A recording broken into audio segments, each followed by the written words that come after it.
Sunscreens lotions ആയിട്ടും ജെൽസ് ആയിട്ടും ഇപ്പൊ സ്റ്റിക്സ് ആയിട്ടും അവൈലബിൾ ആണ് മാർക്കറ്റിൽ.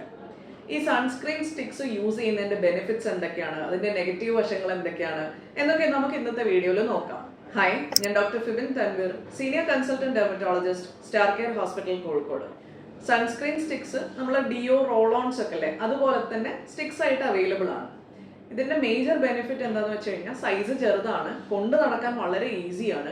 അപ്പോൾ ട്രാവലിലൊക്കെ യൂസ് ചെയ്യാൻ പറ്റിയ ഒരു സാധനമാണ് ഈ സൺസ്ക്രീൻ സ്റ്റിക്സ്. അതേപോലെ വളരെ ലൈറ്റ് വെയിറ്റ് ആണ് അതിന്റെ മെറ്റീരിയൽ. അത് കാരണം തന്നെ മുഖക്കുരു വരാൻ സാധ്യതയുള്ള ആൾക്കാർക്ക് നല്ലൊരു ഓപ്ഷനാണ് സൺസ്ക്രീൻ സ്റ്റിക്ക്. പിന്നുള്ളൊരു അഡ്വാൻറ്റേജ് എന്താണെന്ന് വെച്ച് കഴിഞ്ഞാൽ സാധാരണ ലോഷൻസ് നമ്മൾ കൈകൊണ്ട് അപ്ലൈ ചെയ്യുന്ന സമയത്ത് യൂഷ്വലി കണ്ണിന്റെ ചുറ്റിലുള്ള ഏരിയ, മൂക്കിന്റെ സൈഡിലുള്ള ഏരിയ, ഈ ഏരിയ ഒക്കെ മിസ്സാവാൻ നല്ല ചാൻസ് ഉണ്ട്.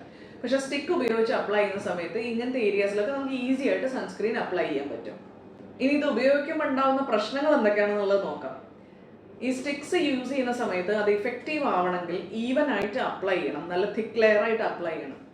അമേരിക്കൻ അക്കാഡമി ഓഫ് ഡെർമറ്റോളജി പറയുന്ന ഒരു 4 പ്രാവശ്യമെങ്കിലും ഒരേ ഏരിയയിൽ കൃത്യമായിട്ട് അപ്ലൈ ചെയ്താലേ സൺസ്ക്രീൻ സ്റ്റിക്സ് ഇഫക്റ്റീവ് ആവുള്ളൂ എന്നുള്ളതാണ്. അപ്പോൾ തന്നെ നിങ്ങൾക്ക് ഊഹിക്കാം ഇത് അപ്ലൈ ചെയ്യുന്നത് കറക്റ്റായിട്ട് വരാൻ ഇച്ചിരി ബുദ്ധിമുട്ടാണെന്നുള്ളത്. അതേപോലെ ചില സൺസ്ക്രീൻ സ്റ്റിക്സ് വളരെ ട്രാൻസ്പെറൻ്റ് ആണ്. അപ്ലൈ ചെയ്ത് കഴിഞ്ഞാൽ അത് തേച്ചിട്ടുണ്ടോ ഇല്ലയോ, ആ ഏരിയയിൽ ആയോ ഇല്ലയോ എന്ന് ചിലപ്പോൾ നമുക്ക് മനസ്സിലാക്കാൻ ബുദ്ധിമുട്ടായിരിക്കും. അതും അതിന്റെ ആപ്ലിക്കേഷനിൽ ഒരു പ്രശ്നം ഉണ്ടാക്കും. സോ ഇതൊക്കെ കേട്ടിട്ട് സൺസ്ക്രീൻ സ്റ്റിക്സ് ആയിരിക്കോ സൺസ്ക്രീൻ ലോഷൻസ് ആയിരിക്കോ നിങ്ങളുടെ പ്രിഫറൻസ് താഴെ കമന്റ് ബോക്സിൽ ഇടുക.